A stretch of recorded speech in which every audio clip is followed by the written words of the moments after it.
कहानी की शुरुआत में ही हम देखते हैं कि एक औरत बस से उतरकर बस्तर नाम की एक जगह पर जा रही थी, लेकिन चलते चलते वो अचानक सड़क पर गिर जाती है। दूसरी तरफ हम देखते हैं कि हरि नाम के एक बुजुर्ग आदमी एक साइकियाट्रिस्ट के पास आए हैं और वो कभी कभी अपनी पत्नी को देख पाते हैं, लेकिन पिछले 21 साल से उनकी पत्नी वसुधा उनसे मिले ही नहीं है। डॉक्टर के चेम्बर से निकलने के बाद हरि को उसकी बहू उसकी पत्नी वसुधा की अस्थियां विसर्जन के लिए लेने के लिए आती है और वहां जाकर हरि अपने बेटे सांस से कहता है कि वसुधा की अस्थियां गंगा में नहीं बहाया जा सकता है। उसके बाद वो रात को उन अस्थियों का कलश लेकर चला जाता है और अपने बेटे के लिए एक डायरी छोड़कर जाता है और हरि का बेटा सांझ इस डायरी को पढ़ता है। और उसके बाद कहानी जाती है पास्ट में,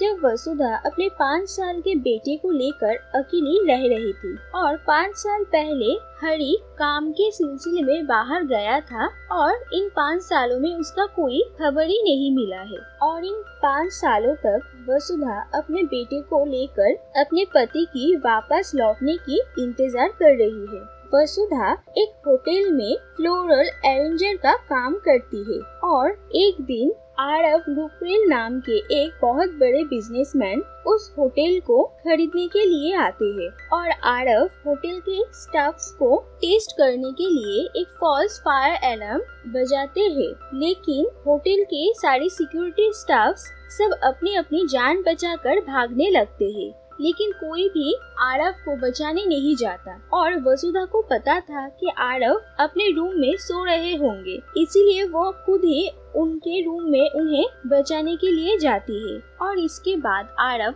होटल के सारे सिक्योरिटी स्टाफ्स को डांटता है और वसुधा के इस काम से वो काफी इम्प्रेस होता है और उसे अपने दुबई के एक होटल में अच्छा जॉब ऑफर करता है, लेकिन वसुधा ये कहकर रिफ्यूज कर देती है कि उसकी फैमिली यहाँ पर रहती है और वो अपनी फैमिली को छोड़कर नहीं रह सकती। लेकिन उसके बाद ही वसुधा को पुलिस से ये पता चलती है कि उसका पति हरि एक टेररिस्ट गैंग का मेंबर है और वो 5 अमेरिकन को उड़ीसा लेकर गया था और वहाँ पर जाकर उसने एक अमेरिकन की जान ले ली। और पुलिस को ये शक होता है कि हरि के साथ वसुधा का अभी भी कांटेक्ट है, लेकिन वसुधा पुलिस को ये समझाने की कोशिश करती है कि पिछले 5 सालों से उसने हरि से बात नहीं किया है। वसुधा हरि से शादी नहीं करना चाहती थी क्योंकि वो उसे ठीक तरह से जानती नहीं थी, लेकिन उसके पिता के जिद के कारण उसे ये शादी करना पड़ा था। और वसुधा को ये लगता है कि हरि की ये बदनामी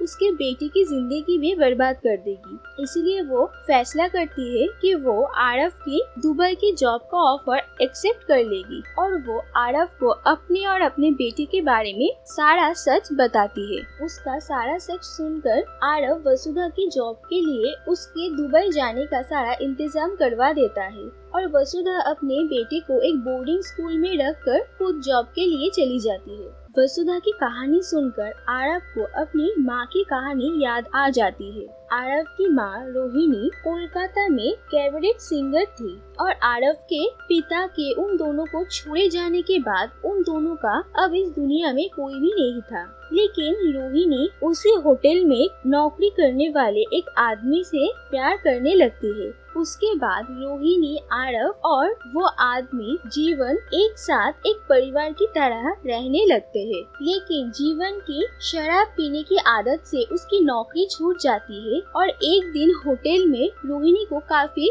बेइज्जत किया जाता है। इसके बाद जीवन अपनी लाचारी और गरीबी के चलते हुए सुसाइड करने की कोशिश करता है। अपनी जिंदगी की इस लाचारी और गरीबी को देखकर इसके बाद से ही आरव कामयाब बनने का फैसला लेता है। उसके बाद आरव धीरे धीरे वसुधा से प्यार करने लगता है और वसुधा को भी आरव की दिल की बात समझ में आती है। एक दिन आरव वसुधा को इसके बारे में बताता भी है और वो वसुधा को अपनी माँ की कहानी भी बताता है, लेकिन वसुधा उसे ये कहकर टाल देती है कि वो किसी और की अमानत है और वो आरव से दूर जाने की कोशिश करती है और अपना जॉब भी छोड़ देती है। आरव वसुधा को एक बार उसकी माँ से मिलने की रिक्वेस्ट करता है और फिर कहता है कि वो जहाँ जाना चाहती है जा सकती है, और वसुधा आरव के साथ उसकी माँ से मिलने के लिए जाती है। और उनसे मिलकर वसुधा को ये पता चलता है कि जीवन सुसाइड करने की कोशिश तो किया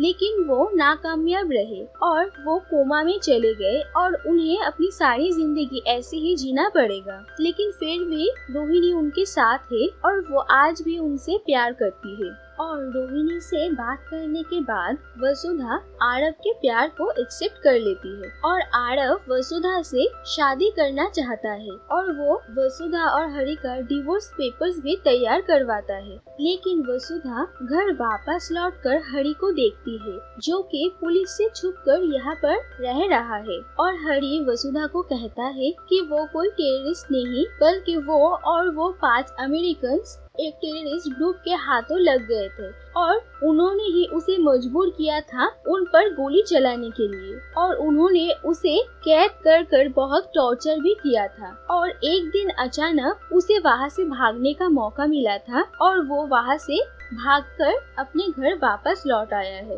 वसुधा हरि से इन सब के बारे में पुलिस को कहने के लिए कहती है ताकि उसे इंसाफ मिल सके। और इसी बीच आरव का फोन आता है और हरि को आरव के बारे में पता चलता है और वसुधा उसे उसके और आरव के रिश्ते के बारे में भी बताती है, जो सुनकर हरि बहुत गुस्सा हो जाता है और वो घर से बाहर निकल जाता है और पुलिस के सामने सरेंडर कर देता है। उसके बाद वसुधा आरव के पास मदद मांगने के लिए आती है और उससे कहती है कि हरि निर्दोष है, लेकिन एक पॉलिटिशियन हरि को एक टेररिस्ट साबित करके उसे फांसी तक पहुंचाकर इलेक्शन में अपना फायदा उठाना चाहता है। उसके बाद आरव उस पॉलिटिशियन से मिलता है और उसे पैसों के बदले में इस केस को खत्म करने के लिए कहता है, लेकिन वो पॉलिटिशियन इस बात के लिए मना कर देता है। और वहीं पर पुलिस से उन लोगों को ये भी पता चलता है कि हरि ने खुद अपने सारे गुनाहों को कबूल किया है।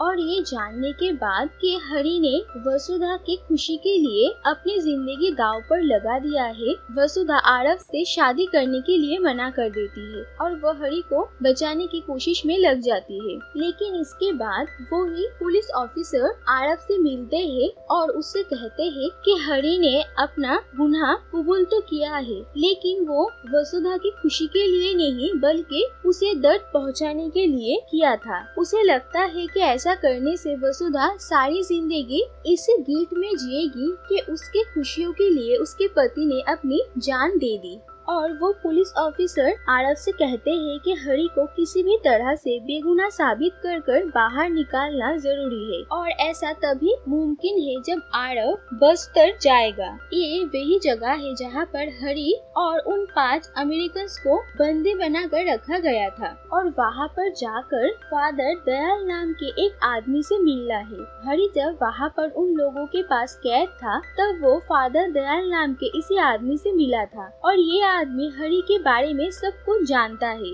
और एक बार अगर वो हरि के निर्दोष होने के बारे में बताएगा तो हरि की जान बच सकती है। उसके बाद आरव ऐसा ही करता है और वो बस्तर जाकर फादर दयाल से मिलकर उनका एक वीडियो रिकॉर्ड करता है जहाँ पर वो हरि के बेगुनाह होने के बारे में बताते हैं। वहाँ से वापस लौटते वक्त आरव को कुछ फूलों की खुशबू मिलती है, और जिस दिन वो वसुधा से पहली बार मिला था उस दिन वसुधा इन्हीं फूलों से उसका कमरा सजा रही थी, और इन फूलों की खुशबू से उसे वसुधा की याद आती है और वो उन फूलों की खुशबू को फॉलो करते हुए उसी जगह पर जाता है। और उसे ये पता नहीं था कि उस जगह पर लैंड माइन्स बिछी हुई है, और वो अनजाने में ही उन माइन्स में से एक पर पैर रख देता है और आरव नीचे देखता है, और वहाँ से पैर हटाने से पहले वो बस एक आखिरी बार मुस्कुराता है। उसके बाद जब वसुधा को आरव के मौत के बारे में पता चलता है तो वो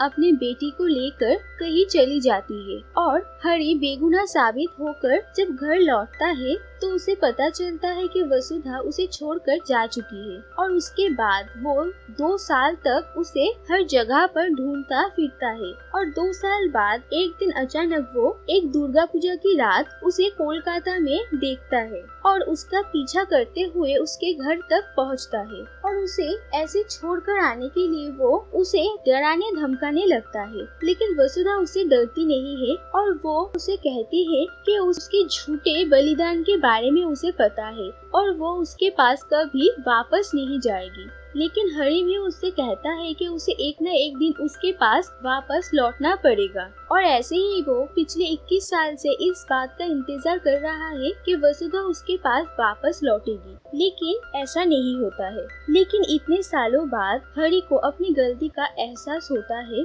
और उसे पता चलता है कि मरने से पहले वसुधा बस्तर आरव से ही मिलने गई थी और उससे मिलकर ही उसे मुक्ति मिलने वाली है। इसीलिए वो उसके राख को लेकर बस्तर जाता है और उसी जगह पर उसके राख को हवा में उड़ा देता है जहाँ पर आरव की भी मौत हुई थी। और ऐसा करने से हरि की भी सारी गुनाहों से मुक्ति हो जाती है और मरने के बाद आरव और वसुधा एक दूसरे से फिर से मिल जाते हैं।